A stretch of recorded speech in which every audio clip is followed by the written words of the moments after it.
I'll never forget I was at Michigan, which is obviously the big rivalry for Ohio State. And I really liked being up there. And then all of a sudden, I remember getting in the car with my dad, and I'm like, hey, Dad, I think I want to commit to this place. What do you think? And he said, son, I love you and I'll always support you. And he said, the one thing I can promise you, if you go to Michigan, I'm going to be at one game a year. That's all I can promise you. I'm like, why is that? He said, well, I'm going to be at the Ohio State-Michigan game, and I'll be on the Ohio State side. So I knew from that point that there was only one place I was going to go. I canceled all these official visits. I took one official to Ohio State, and that was it.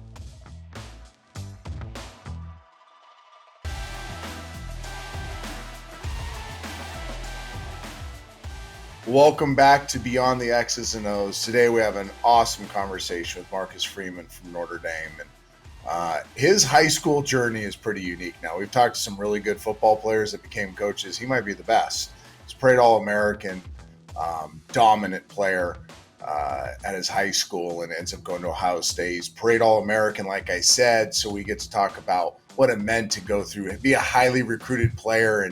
And ultimately, it came down to a conversation he had with his dad and him where he's being recruited by Michigan, too. And his dad tells him, I'll be at one game a year. It'll be the Ohio State-Michigan game, and I'll be on the Ohio State sidelines. That kind of sealed his recruiting journey. Had a great career at Ohio State, was able to play in 2 national championship games. Talks about the pain he still holds from losing those games.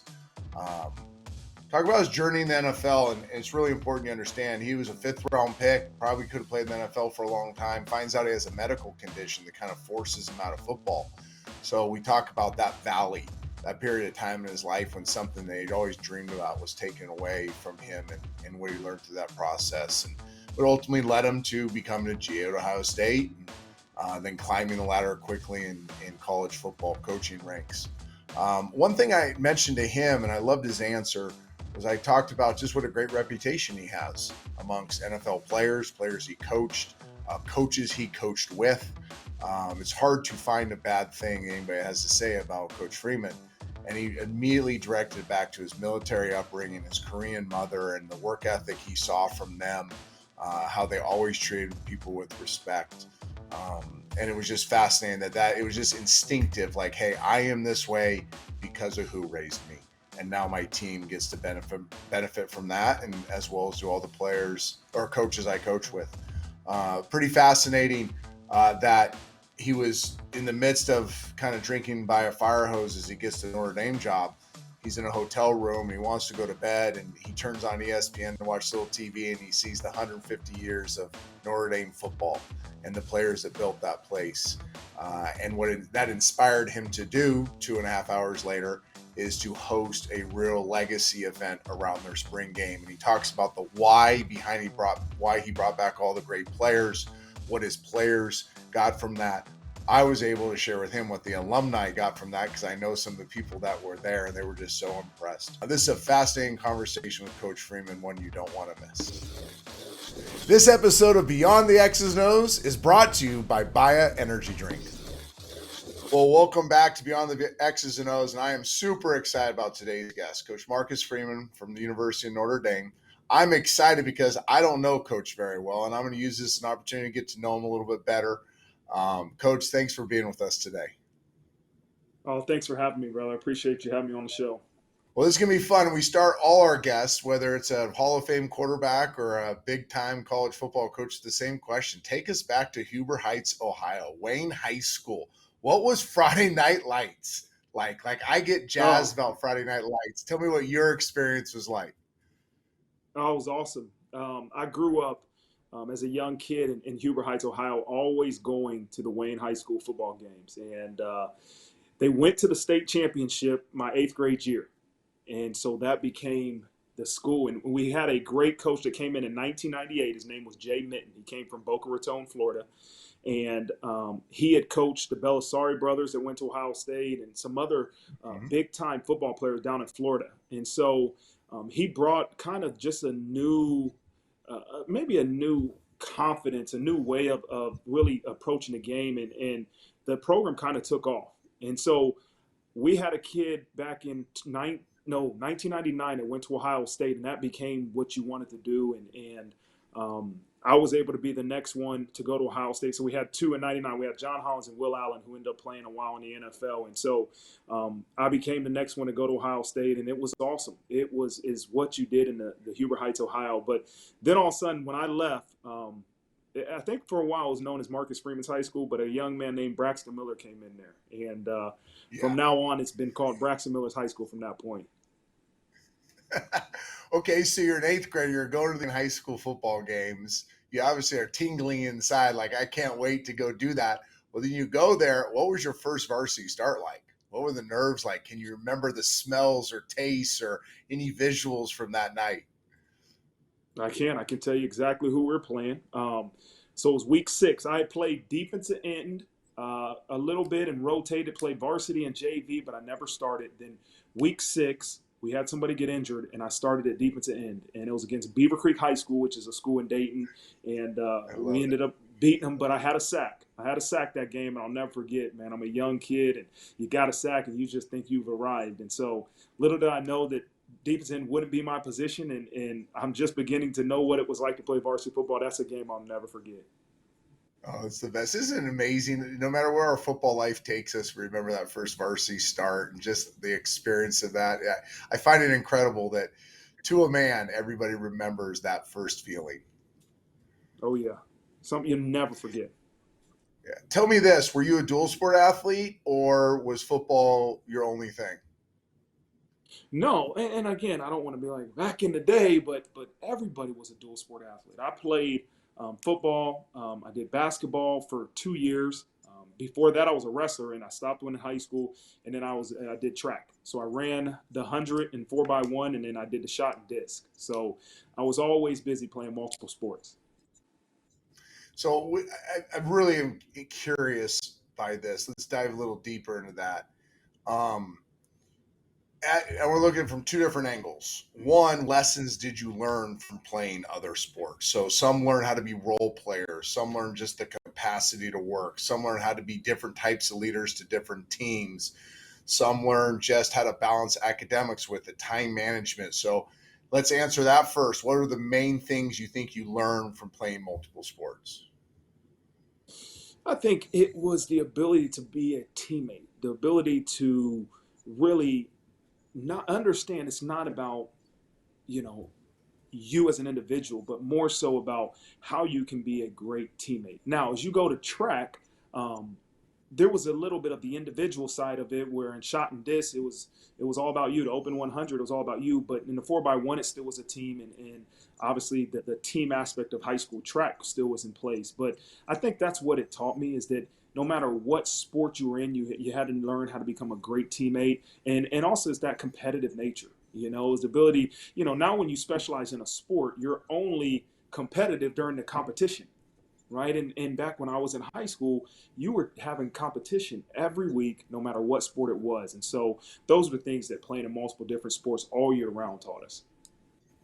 And again, you kind of segued yourself into the next part of the question. Now you're recruiting at the highest level, and we'll talk about your number one recruiting class later on in the show. But now you're recruiting these top-notch blue chip type players. Has it become part of your evaluation? Not that you would ever not recruit a kid because he's a specialized player, but do you see value in these kids that are learning those same lessons? Yeah, I think we just talked about it today in our recruiting meeting, is that we can, as college coaches, get so focused in on how great of a football player this person is. Let's look at football camp. Let's look at what he does on film. And sometimes you disvalue playing in other sports. And so we just had a conversation. Well, this typical kid, this individual was a football player, he was a basketball player, and he's track. And he's really successful. And we're like, hey guys, we have him valued here because maybe he just doesn't have only football film, right? And he doesn't have all this camp film. But where's the value that we put in that he's playing in multiple different sports, an ultimate competitor? And so we have to remember that, because us as coaches can get so bogged down with just seeing football players in camp and let me see us run his 40 and let me see us change directions, that we lose that competitive side to it. And you really got to look at these kids nowadays and not just look at the athleticism, but above the neck, right? And how much can you trust this person? What does he bring to you as a teammate? And not only as an individual, but the team aspect of college football. Well, I'll get on my soapbox a little bit just from my experience at Elite 11 all those years, seeing in the opening where we'd see the best 156 players in the country come out to Oregon or Dallas or Redondo. And what I learned was the specialized athlete also, they may run the better route. They may have better bump and run technique. They may have better eyes at safety. They may have better punches as a tackle or a guard or whatever it is. But they're also, their ceilings are less high because that might be as good as they can get, or they might only get a little bit better. Where you take that kid that's the ultimate competitor that hasn't honed in on one thing, and you're now at the University of Notre Dame going to get the best out of that player because the best coaching is going to take place once he gets to college, and now his ceiling is going to be higher than the specialized athlete. Just it's an observation of mine from doing it for 12 years through the Elite 11, the opening, and now coaching high school football. So we're big proponents of dual sport athletes. We think the more you can do, the more value you have. You learn so many principles of playing other sports, so I'm glad you value it the same way. Now, I will say this. We've had some coaches on that were really good high school players, that were really good college players. We've never had a parade All-American on. You're the first parade All-American. Walk me, that's a big deal. I remember listening. I played probably 9 or 10 years older than you. That was the only thing that mattered, was being a parade All-American, and you were one. So talk to me about that experience. Oh, it was awesome.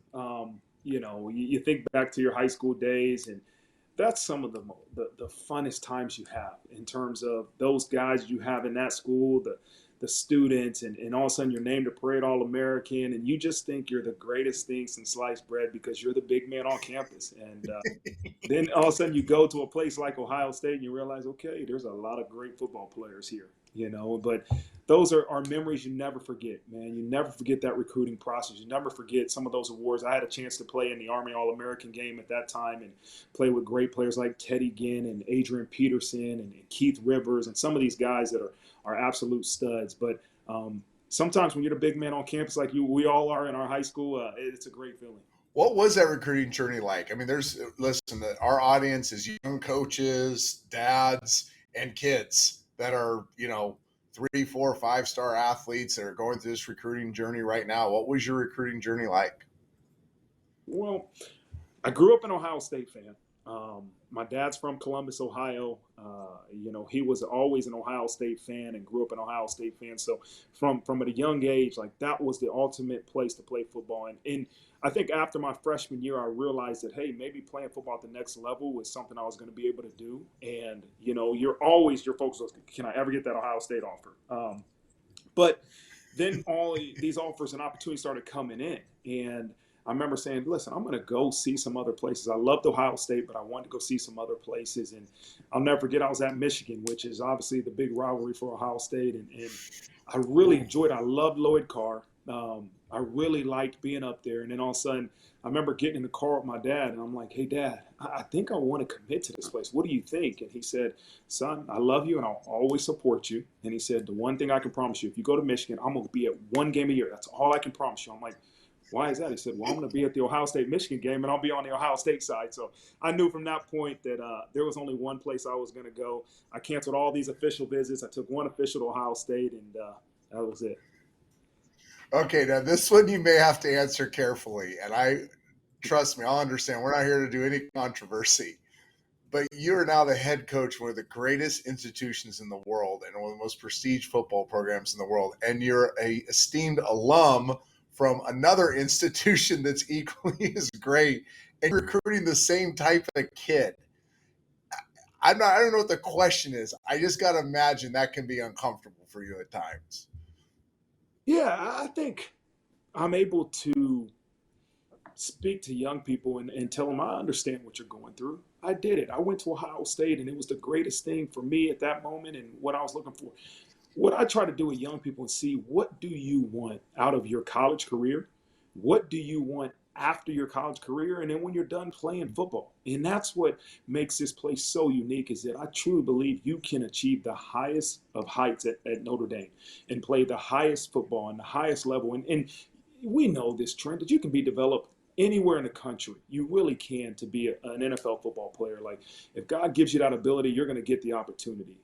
If you're that good a football player, the NFL will find you. But what makes this place so unique is that the education and what the network of Notre Dame does for you long after you're done playing. And that's, to me, as a parent, right, and as a father, and as, somebody that's gone through college football and had a chance to play in NFL, like, there's a long life to live after you're done playing. And Notre Dame truly opens so many doors for you long after your sport is over. Amen. Well, again, you should do TV, Coach, because you just segue perfect into the first break. We're going to go to our first break. When we get back, we're going to talk about Coach Freeman's playing career at Ohio State, how he got into coaching. We'll be right back. New Starbucks Buy Energy Drink. With caffeine naturally found in coffee fruit, it's energy that's good. It's a beverage that is crafted from caffeine naturally found in coffee fruit, as well as antioxidant vitamin C. It includes 3 delicious fruity flavors: mango guava, raspberry lime, pineapple passion fruit. A refreshing fruit-flavored boost of feel-good energy in a way only Starbucks can deliver. Starbucks Buy It Energy Drink packs energy and flavor that gives me that boost when gearing up to watch the big game, have a long day out on the field with the kids, or sit down and have a quality conversation for our audience. Starbucks Buy It Energy Drink is available online, at grocery stores, convenience stores, and gas stations nationwide. Back with Coach Freeman. Hey, Coach, it's interesting. You got to play in 2 national championship games. Usually when a guy plays in one, I'm like, just tell me everything about one natty.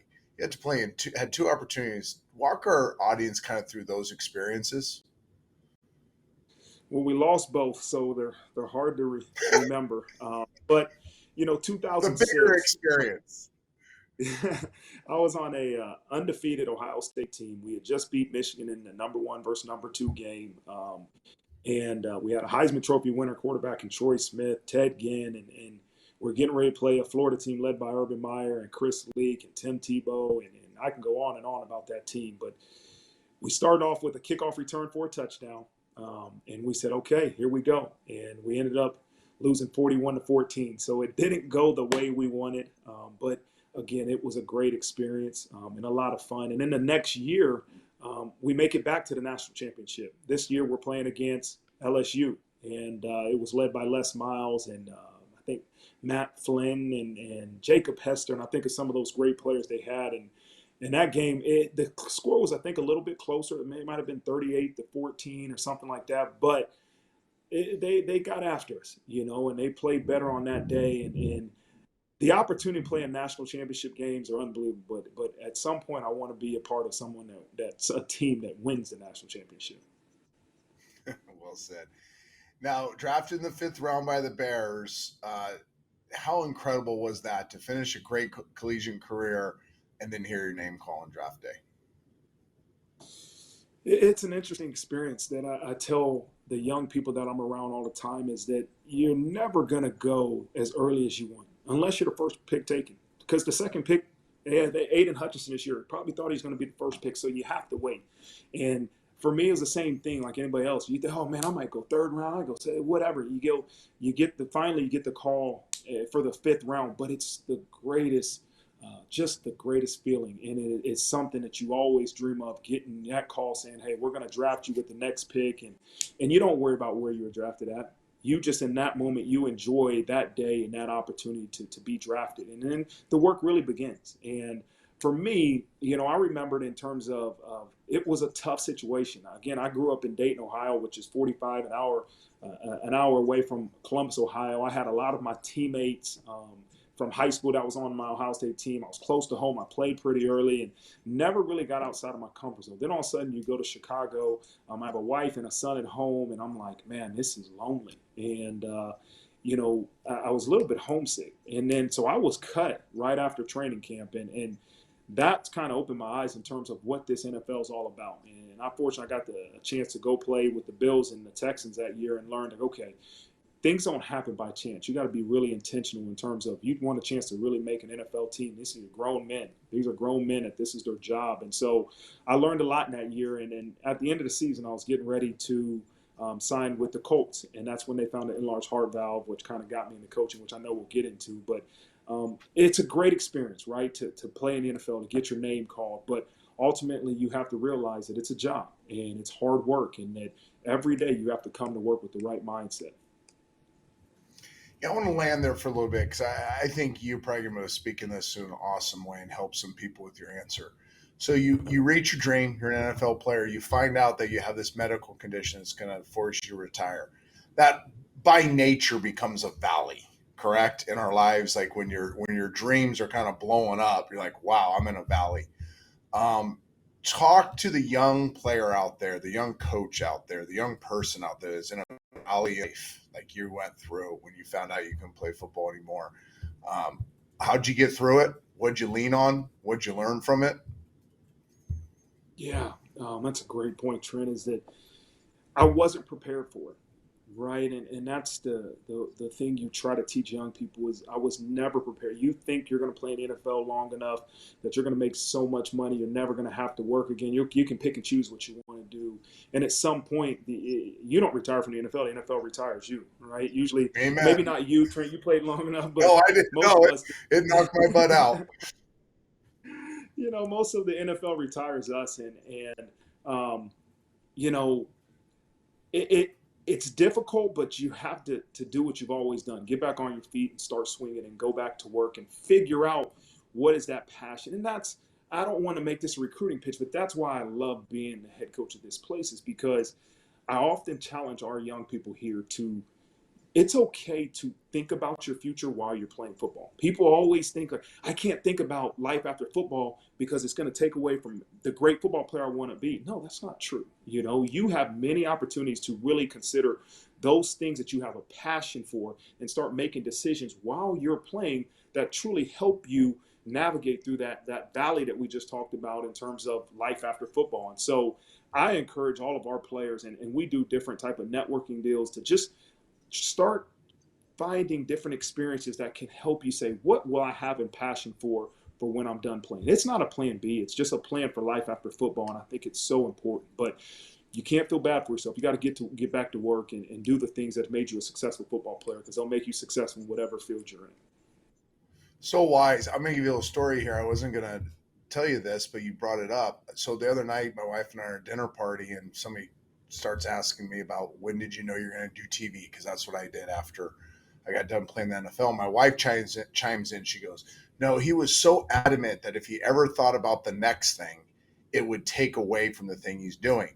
And you know what that was? That was a false bravado of mine. Now I can look back as a 50-year-old man and realize all the mistakes I made. That was such a mistake I made, was thinking, oh, if I let my mind go to where what I'm going to do after football, well, then football might end sooner for me. When I should have been way more proactive and used my 14 years in the league to have a plan after football. And I got lucky; I got to go do TV, but that goes sideways for a lot of players, whether it's leaving college, leaving the NFL. So please listen to Coach Freeman. Like, use football as a platform. Hopefully you get to play it for a long time and make a ton of money. But if you don't, use the game more than it uses you so that you can launch into something bigger and better when you're done, which you did, Coach. You ended up going back to your alma mater and being a GA at Ohio State. Again, we don't have to spend too much time there, but now you're cutting your teeth as a coach. Uh, Talk to me about your experience, but also add some advice in here now to all these young GAs that are listening that frankly might be a little entitled these days and don't necessarily grind it out like your generation did. Well, for me, I had always wanted to be an athletic director. And I actually I GA'd my last year at Ohio State for our athletic director, Gene Smith, and did some different things. But then all of a sudden, I remember being on practice squad in Houston and saying, I love this game. I love being in it. And when I found out I had an enlarged heart valve, I called Coach Tress and I said, Coach, I think I want to be a GA. I don't want to be an athletic director. And the reasons for it probably aren't the reasons why I'm still coaching. The reasons because I wanted to be around football. I loved scheme. I loved practice. I loved all the things that had to do with just being around the game of football. But I remember being a G at Ohio State, and I created a tip sheet for one of our defensive ends that I was coaching at that time. And I remember, I can't remember exactly what the tip was, but I remember he had a sack and he came to the sideline and we celebrated.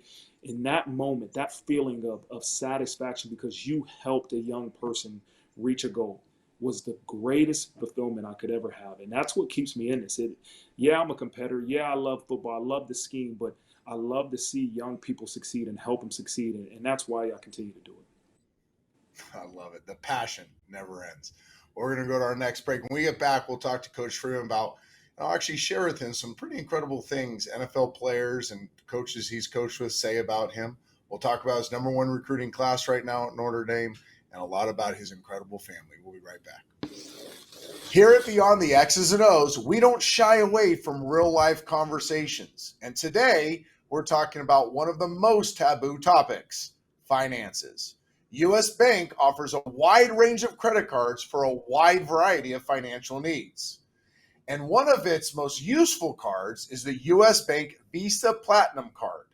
With a low introductory APR for 24 billing cycles, this card is a tool for getting ahead. The U.S. Bank Visa Platinum Card is a savvy financial move for large purchases, unexpected expenses, and balance transfers. And with the ability to customize your payment date, this card gives you control over your financial future. Apply now at usbank.com/platinum. With the U.S. Bank Visa Platinum Card, you can be worry-free for the next 2 years. To see if you qualify for the best introductory APR out there, visit usbank.com/platinum. Limited time offer. The creditor and issuer of this card is U.S. Bank National Association, pursuant to a license from Visa USA Inc. Some restrictions may apply. We're back with Coach Freeman. And Coach, I'm sure you get a lot of perfume poured on you. I'm going to pour a little bit more on you.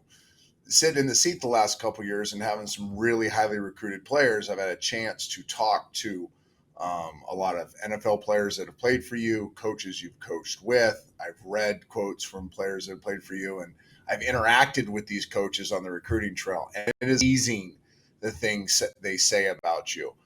It's really intrigued me on the human behind the coach.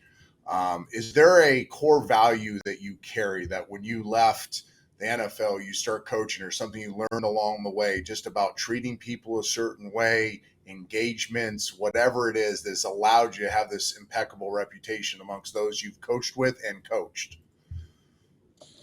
Well, I think it goes back to my upbringing, Trent, and that, my father was in the military for 26 years, and he was in the Air Force, and he was a lot older when he had me. He was 43 years old when he had, my mother had me, but, I think what he taught me growing up as a young child is discipline and hard work and toughness and outworking your opponent. But then the other aspect of this is I have this Korean mom that came over to the United States in 1976 with my father, had no clue what the life in America was about, but she would do whatever it took to sacrifice for her family. She worked 3 jobs, and all she did was love her family. And I think when you grow up in a lower to middle class Dayton, Ohio, and you learn to treat people with respect and be appreciative of the things you have, and that's what I believe in. That we can be the most hardest working staff, and I want to be the example. I want to be the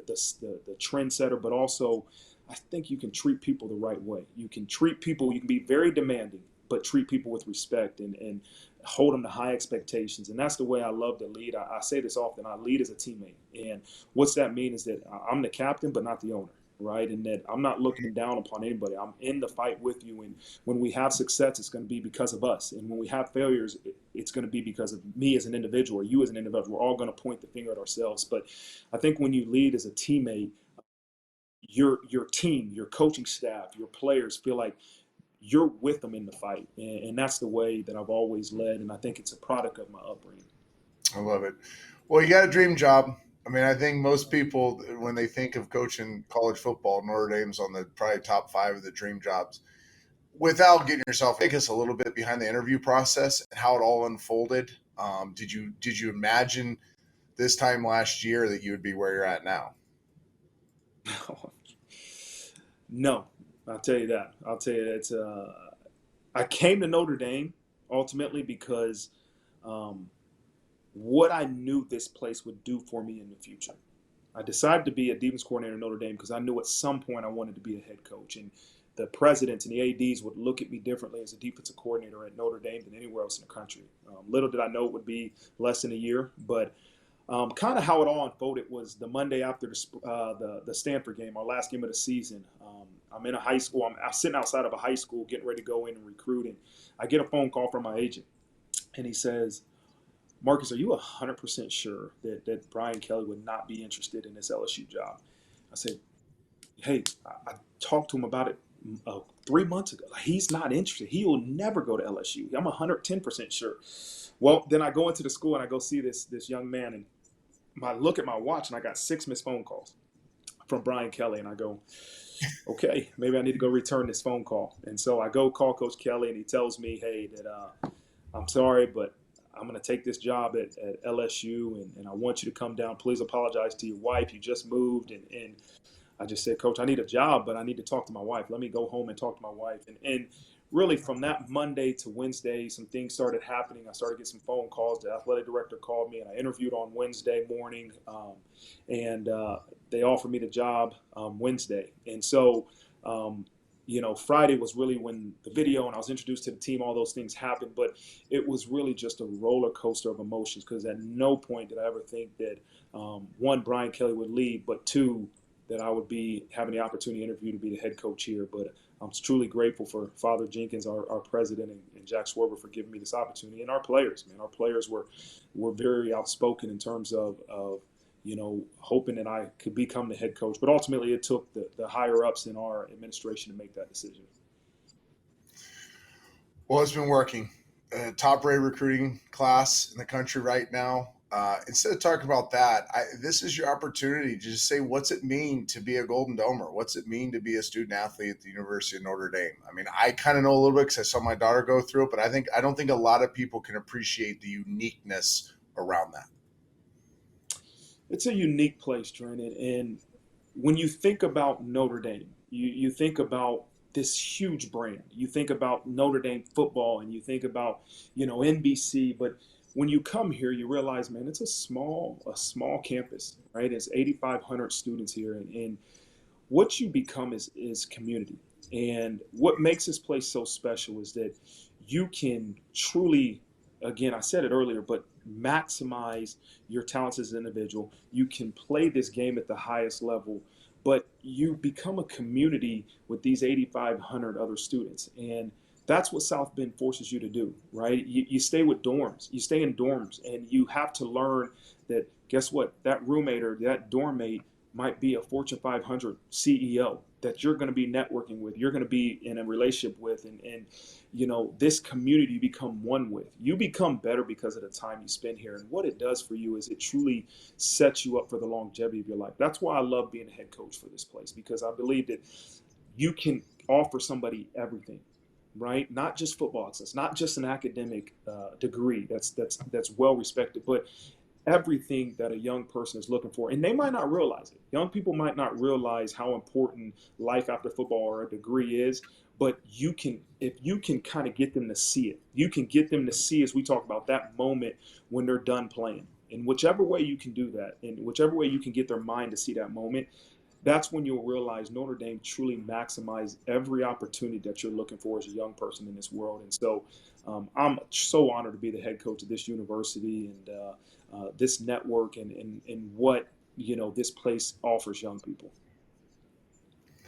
Well, you wouldn't be where you're at without the support of obviously your wife, your incredibly large family. I got the names before we got on the show. I'm not even going to try to say all the names. There's 6 kids. Talk to me and just I don't know, give a shout out to your family and how much they've meant to you on this journey.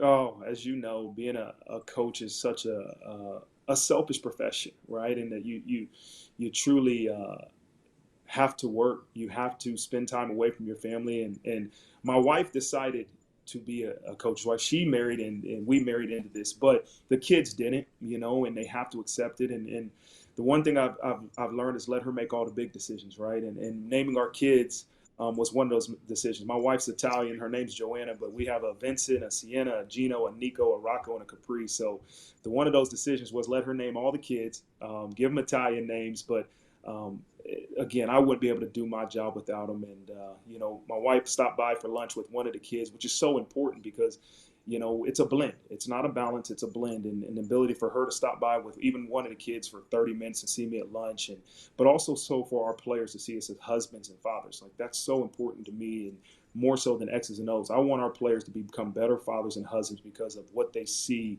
from their coaches. Man, that's amazing. We're going to end this way. I just had a unique experience this weekend, and I was with a great Golden Domer, and I played with a bunch of them, Bryant Young as well as these people I was with this weekend. And he said you did something really unique. You brought 350 of the alums back and brought them on campus. Tell me a little bit behind the purpose of that, and then we'll end the show by telling you what they told me about the experience. Okay. It's a little bit of, give me a minute to tell the story, the background. And, Okay. when you become the head coach at Notre Dame, every day you wake up, you pinch yourself, and you can't believe it. And at some point, maybe after the bowl game became natural, became normal, what you do. I'm the head coach. And I remember getting to a hotel in January, and it was about 11:30 at night. And I said, look, I just want to lay down for 20 minutes, watch TV before I fall asleep. Well, I turn on ESPN, and they're playing the ESPN 150 about the history of Notre Dame football. And probably about 2 o'clock in the morning, I'm still up watching it, and I'm like, oh my gosh, this is crazy, and that you're the head coach of this place. And so I wanted our current players to understand that. I wanted our players to understand the privilege they have to be a part of this football program. And so what better way than to bring all these former players back, right, that helped build this program to where we're at today. And so I kind of reached out through Hunter Biven, our director of player development, and to all the former players, said, we want you back. This is an open door policy. And we kind of made this legacy weekend around the spring game. And so part of what I did that weekend was on a Thursday before the spring game. And we were in a room with 300 plus former players and 100 of our current players. And what I did was I said, for 2 hours, I told our current players, I don't want you to think about Saturday. I don't want you to think about being a great football player. I want you to think about the moment you're done playing. And for 2 hours, you network with these successful men. And they didn't care if you were Jerome Bettis, an NFL Hall of Famer, or whoever you were. They just knew these were former Notre Dame football players that are all successful. And so that networking began to happen. And then what I did on Saturday, they were around some of the recruits, and they were able to tell these recruits, hey, I did everything you want to do. And so it's so important for us, myself and our players, to understand Notre Dame football didn't become Notre Dame football because of us. It's the history and the tradition of this place, and these former players helped build it. But I also want our current players to network with those guys and to really understand it, achieve everything, achieve football greatness, achieve NFL success, but achieve a network and life after football, that a life after football you can have success. And so it was an unbelievable experience for me and the players. Well, it's for the alumni too. This particular alumni said it was his first time back where he really felt as special as he felt when he played there. So you're doing a lot of right things, Coach. It's been a pleasure having you on. I appreciate you, and just enjoy. Keep pinching yourself because you're in a special place. Thanks for being on. Thanks for having me, man. I look forward to doing it again. That concludes this episode of Beyond the X's and O's. Thanks to our sponsor, Buy an Energy Drink. Well, I hope you enjoyed that conversation with Coach Freeman as much as I did. We'll see you next time on Beyond the X's and O's.